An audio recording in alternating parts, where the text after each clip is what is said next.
ሰላም ጤና ይስጥልኝ እንደምን ቆያችሁ ተረካውን ማድመጥ ሲጀምሩ ላይክ በማድረግ እንዲሁም ሰብስክራይብ ያላደረጋችሁ ሰብስክራይብ በማድረግ ቤተሰብ ይሁኑ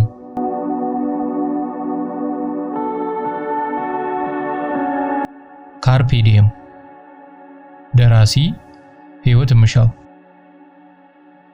ካርፔ ዲየም ማለት ዛሬን መኖር ለነገ ሳይጨነቁ የጨበጡትን አፍታ ማጣጣም ማለት ነው።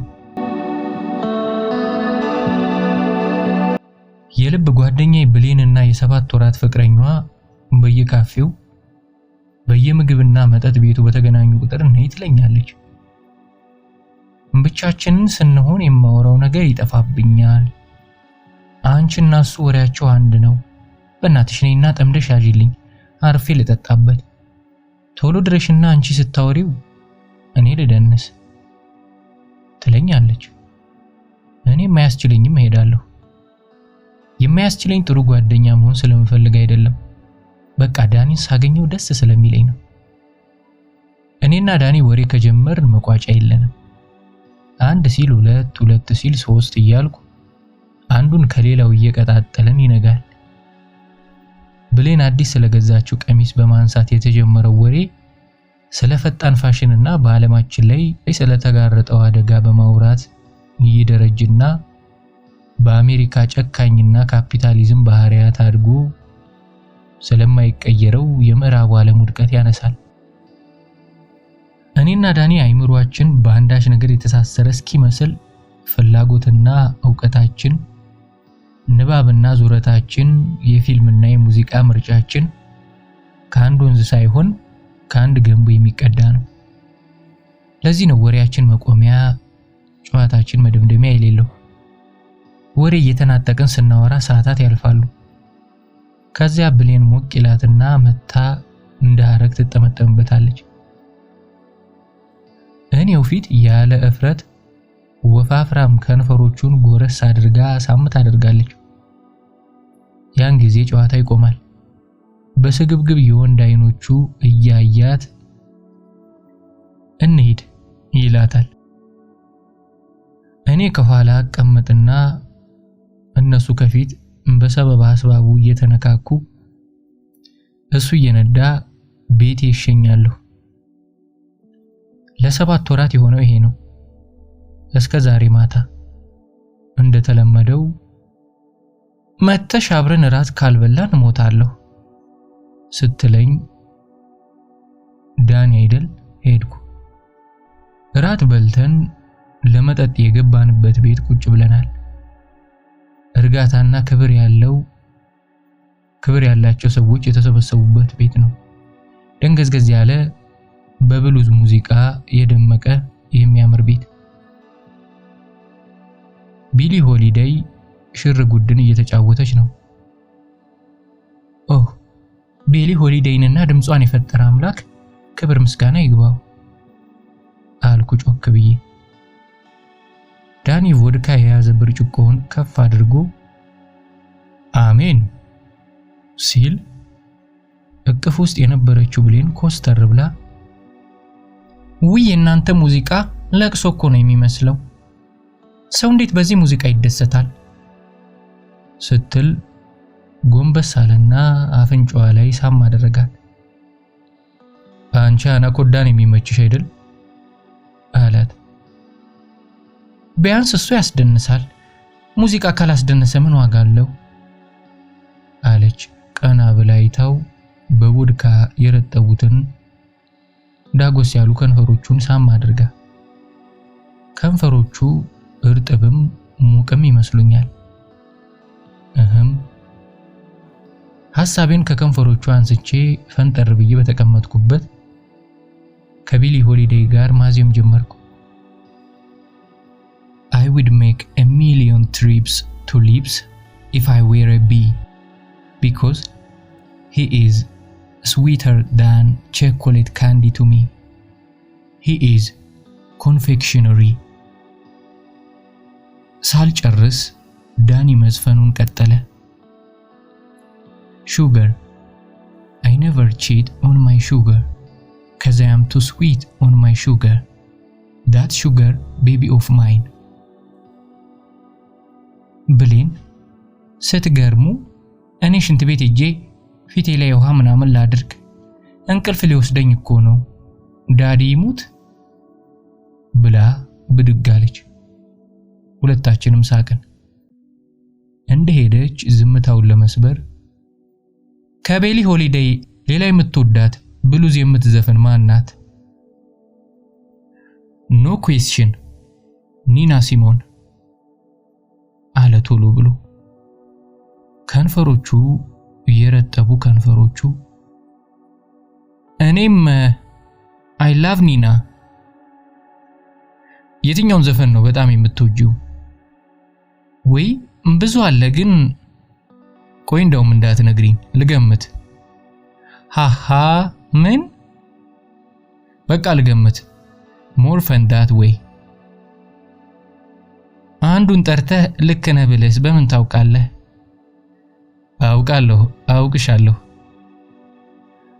አውቅሻለሁ ሲል ከንፈሮቹ ትላልቅ ከንፈሮቹ Don't let me be misunderstood. I knew it. አውቅሻለሁ። ውሃ ጠማኝ። አንተ ይሄ ቮድካ ገባልኝ መሰለኝ። ውሃ ጠማኝ። ውሃ ዘዝልኝ አልኩት። አይኖቼን ከከንፈሮቹ መነጠል ያቃተኝ። ሳቅ ብሎ አስተናጋጇን ፍለጋ ማማተር ጀመረ። ዳኒ ወንድ ነው። በድንጋይ ዘመን ከዋሻ ወጥቶ አደን መሄድ የሚችል የድንጋይ ዘመን ሚስቱና 14 ልጆቹ የሚመኩበት አይነት። አሁን እዚሁ ቦሌ ቅንጡ መጠጥ ቤት ውስጥ በተቀመጠበት ወድካውን ቀምታችሁ ጦር ብታስይዙት አዎ ይሄማ ከዘሩም ጦረኛ ነው የሚባል አይነት አየሁት። ህይወት አጭር ናት። የተቻለንን ያህል ደስታ ካልጎሰጎስንባት ያቅማችንን ያህል ሐሴት ካልተጠቀምንባት ይቆጨናል ያለው ማን ነበር? አየሁት። ያለምንም ሀፍረት አንዲት ሴት አንድ ወንድን እንደምትመኘው ተመኘሁት። እስከዛሬ ድረስ የጓደኛዬ በመሆኑ ዕውቅና ልሰጠው ያልፈለኩት ስሜት ለመናዬን በርግዶ ወጣ። ከንፈሮቹን እያየው እንጭኖቼ መካከል ትኩሳት ጫርኩ። ከዚያ ካለሁበት ብድግ ብዬ ያበጠውን ለማፈንዳት በረጅሙና ተቀጣጣዩ ክብ ሶፋ ላይ እየተሳብኩ ስጠጋው ይሰማኛል። አፉ ላይ ስስመው አፉ ሲሞቀኝ ይታወቀኛል። በእናት ሁሉን ነገር ጥለን ብሌንንም ቤቱንም ሀፍረትንም ዓለምንም ጥለን እንሂድ ስለው ይሰማኛል። አስተያየቱ ተቃውሞ የለውም። ፈልጎኛል፣ እሱም ፈልጎኛል። ባይፈልገኝ ተይ እንጂ ምን ያደረግሽ ነው አይልም። ብሌን ባዘሩም ሰልፎ አይጣል ነበር ብላ አጠገቡ ዝርግፍ ስትል ነው ወደዚህ ዓለም የተመለስኩት።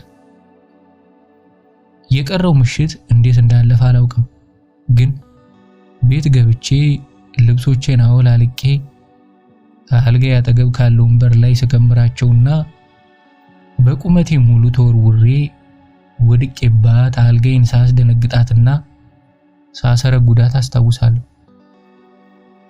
ከአዲሱ ስሜቴ ጋር ሳልታረቅ እሁድ ሲመጣ ብሌን ደውላ ነገ ዳኒ ቤት ብረንች እንዳትቀሪ አለችኝ። ምንም ሳልላት እኔ እዚህ ነኝ የማድረው ኦብቪየስሊ ሰራርተን እንጠብቅሻለን 4:30 ድረሽ የሚል ጨመረችበት። ኦብቪየስሊ ለብረንች የተዘጋጀውን ምግብ ሰፊው የአፓርታማ በረንዳ ላይ ተቀምጠን እምሽቅ ካደረግን በኋላ ብሌን በተለመደ ፍጥነቷ ከውጭ የመጣቃ ተቀብዬ እመጣለሁ ብላ የዳኒን መኪና ይዛ ወጣች። አብሬሽ ልሂድ ብላት ቤቴ አድርሽኝና ሂጂ ብላት ዳኒን አጫውቺው አልቆይም ብላ ሄደች።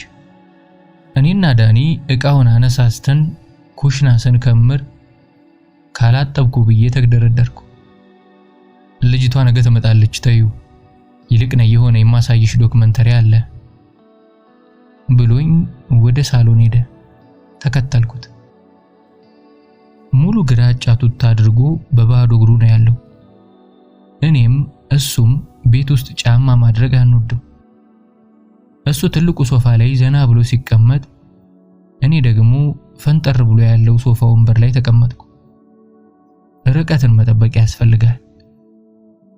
ላሳይሽ ያለውን ዶክመንተሪ ለማግኘት ኔትፍሊክስን ሲያተራምስ አፍጥጫየዋለሁ። ከዚያ በድንገት ዝምታችን ያከበደውን አየር ለማቅለል ሳላስበው ወሬ ጀመርኩ። ምን አይነት ሴት ነው የምትወደው? ምን ሆኜ ነው እንዲህ አይነት ጥያቄ ጠየቅኩት? አሃ ምን ማለትሽ ነው አለኝ እየሳቀ። ኖ አይ ኖ ብሌን ኦፍ ኮርስ፣ ግን መመዘኛ ምንድነው? ኖርማሊ ፍቅር በመመዘኛ ይሆናል ብለሽ ነው አለ ሪሞት ኮንትሮሉን ቁጭ አድርጎ ያየኝ። እሱም አይሆንም፣ ግን ያው መቼስ ምኞት ይኖረናል። ኦኬ አንቺ ምን አይነት ወንድ ነው የምትፈልጊው? መጀመሪያ እኔ ነኝ የጠየቅኩህ። እሺ ይሁንልሽ። መጀመሪያ ያው ሐሳብና ምኞቷ ከኔ ጋር የሚገጥም፣ ጸባይዋ ደግሞ የሚመች። መቼም መልክና ሰውነቷንም መውደድ አለብኝ አይደል? እኔን የምትጠይቀኝ ሳይሆን ያው ኦኬ ሌላስ አልኩት ፈጠን ብዬ። ሌላ ምን አለ? ይሄም ከተሟላ ትልቅ እድል ነው። አንቺስ? ባለውበት ተመቻቸውና እኔም እንዳንተ ነው። እኔ እናንተ እኮ ብዙ ነገራችን ይመሳሰላል አይደል? ፈገግ ብሎ አየኝ። አዎ ይመሳሰላል። ድምፁ ደከም ያለ መሰለኝ። ምን እያደረገ ነው? በዚህ ጊዜ እንዲህ ያለ ሰው አይገኝም እኮ። ይገኛል እንዴ አልኩት እንደገና ተመቻችቼ። ኖ አይገኝም። ድምፁ ደከም ብሏል። Be happy for this moment. This moment is your life. ያለው ማን እንደሆነ ታውቃለህ? አልኩት በተቀመጥኩበት እየተቆነጠነጥኩ። ታላቁ ዑመር ሀየም ነዋ። ፈጥኖ መለሰልኝ። ዳኒ ወዬ በካርፔ ዲየም ታምናለህ? አልኩት ለመነሳት እያኮበኩ። ዳግመኛ ያለምንም ህፍረት አንዲት ሴት አንድ ወንድ እንደምትመኘው ተመኘሁት። እስከዛሬ ድረስ የጓደኛዬ በመሆኑ እውቅና ልሰጠው ያልፈለኩት ስሜት እንደገና ሁለመናዬን በርግዶ ወጣ። ከንፈሮቹን እያየው የጭኖቼ መሃል ሲረሰርስ ተሰማኝ። አዎ በሲዝ ደዳይ አምናለሁ ሲለኝ ተነስቼ በእግሮቼ ተራምጄ ሳይሆን በምኞቴ ክንፎች እየተንሳፈፍኩ ስተጋው ይሰማኛል። አጠገቡ ትልቁ ሶፋ ላይ ደርሼ ቁጭ ብዬ እጆቼን ዘርግቼ አገጩ ጋር እየዳበስኩት እኔ የምፈልገው እንዳንተ ያለው ወንድ ነው ስለው ይታወቀኛል። ሰፋፊ ከንፈሮቹን ያለ ማንገራገር ሲሰጠኝ ጎረስኳቸው። ሁለመናዬን በፍጥነት ሲደባብስ ሲያተራምስ ይሰማኛል። ሲሰማኝ ስተጋው ሶፋው ላይ አጋድሞ ስስ ካኔቴራዬን መንጭቆ ሲያወልቀው ጭኖቼና ጭኖቹ እየተሻሹ አንገቴንና ጉንጬን ጡቶቼንና ከንፈሮቼን ባንዴም በተራም ሲስም ይሰማኛል። እየተንገበገብኩ ስስመው በአፌ አፉን ስጎርሰው ትኩስ ትንፋሹን በትኩስ ትንፋሼ ስቀበለው የጡቶቼን ጫፍ ሲያኝክ ይታወቀኛል። ሁለመናው ላይ ተገምዶ መለመላችንን ሆነን እዚያው ሶፋ ላይ ስንገለባበት እግሮችን ከፍቼ ወደ ውስጥ ሳስገባው በፍቅር ስንሰንፍ። ዶክመንተሪው ዳውንፎል ይባላል። የቦይንግ ታሪክ ነው። የኛም አውሮፕላን ጉዳይ ያ ናይሮቢ ሲሄድ ደብረ ዘይት የተከሰከሰው እሱም አለበት። ተወጂዋለሽ ሲለኝ ከተቀመጥኩበት ሶፋ እንዳልተነሳው ገባኝ። ቤት አይዋለሁ ዳኒ፣ አሁን መሄድ አለብኝ ብዬ እየተደነባበርኩ በቅጡ ቻው ሳልለው ወጣሁ። ሳትመለስ መሄዴ ያናደዳት ብሌን ደውላ ጮኸችብኝ።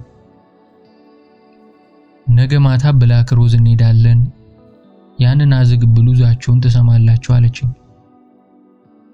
ያን ቀን ከዚያም በኋላ ለሳምንታትም በጋበዘችኝ ቁጥር አልመጣም አልኳት። ዳኒ ካላ አልሄድም፣ ብቻዋን ግን አገኛት ነበር። በጥፋተኝነት እየተንገበገብኩ ራሴ ላይ 40 ጅራፍ እየፈረድኩ። ከ3 ወር በኋላ ብሌን አንድ ወሬ ነገረችኝ። ዳኒ ሰለቸኝ፣ ሴክስ ነው እንጂ ምናችንም አይጣጣምም፣ ብሬክ አፕ እናድርግ ልለው ነው። ብሬክ አፕ ነው ያለችኝ። ልቤ መታች። ከቀናት በኋላ መለያየታቸውን ስትነግረኝ ምንም አይነት ሐዘን አይነበብባትም ነበር። ኔክስት አለች እየሳቀች። ፈገግ ብዬ አየኋት። ምስኪን እኮ ናት፣ ይወጣላት ምስኪን። ከዚያ ጨዋታ ልቀይር ሳስብ ባይ ዘ ዌይ ቴሪ ብደውልላትም ቴክስት ብልክላትም አትመልስም ብሎ ይሄን ስጫት ብሎኛል አለችና የተጣጠፈ ብጣሽ ሶፍት አቀበለችኝ። እውነት ነው፣ ሲደውል አላነሳሁም፣ ቴክስት ሲልክም አልመለስኩም። ለምን ብዬ ሶፍቷን ከፍቼ ሳያት በእስክሪፕቶ የተጻፈ ነገር አለው። ካርፔ ዲየም ብቻ ይላል። ልቤ መታች። ልቤ ትርትር አለች።